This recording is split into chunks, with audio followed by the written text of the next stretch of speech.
দেন। এখন চিড়িয়াখানার ভিতরে বিভিন্ন পশু দেখতে দেখতে স্ত্রীর একটা খাসার ভিতরে নজর পড়েছে সুন্দর একটা বানর। একটু জোরে কোন কি, একটু জোরে বলেন কি? পেছনের বাবাজিরা আমার উপরে কি রাগ করেছেন? একটু আওয়াজ দিয়ে বলেন কিসের উপরে নজর পড়েছে? বানর।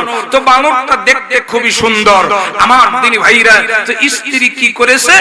বানরকে একটা কলা খেতে দিয়েছে। কলা, একটু জোরে কোন কি খেতে দিয়েছে? কলা খেতে দিয়েছে।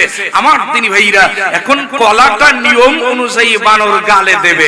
এখন বানর সেই কলাটা গালে না দিয়ে দিয়েছে পেছনে। কোন জায়গায়? একটু জোরে কোন, কোন জায়গায়?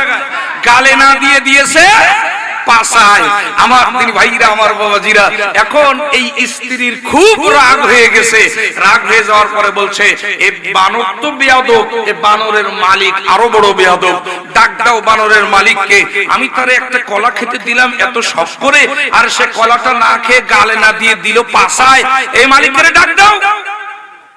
মালিকরে যখন ডাক দিয়েছে, মালিকরে ডাক দেওয়ার পরে আমার দিনী ভাইরা, মালিককে যখন এই কথা বলেছে, আমার দিনী ভাইরা, মালিক তখন বলতেছে, আপা ও দোষ আমার বানরের না, ও দোষ হচ্ছে আপনার। আগে কিছুদিন পূর্বে এরকম একটা দম্পতি এসেছিল, এসে আমার বানরকে একটা ন্যাংড়া আম খেতে দিয়েছে, একটা ফজলি আম খেতে দিয়েছে। তো আমার বানর আম খুব পছন্দ করে, তো ওই আমটা সুন্দর করে না ছিলে মোটামুটি গালের ভিতরে দিয়েছে। গালের ভিতরে দিয়ে সব হজম হয়েছে। এখন আমের আটি তো আর হজম হয় না, আমের আটি পেছনের রাস্তায় যেয়ে বেঁধে গেছে। কথা মনে বুঝেন? আমের আটি কোথায় গিয়ে বেঁধে গেছে? পেছনের রাস্তায় বেঁধে গেছে। এখন আমার বানরের পায়খানা বন্ধ হয়ে গেছে 3 দিন। আমার বানর পেট ফুলে গেছে, আমার বানর খুব কষ্ট পাচ্ছে। আমি কি করলাম? আমার বানরকে নিয়ে একটু হসপিটালে গেলাম।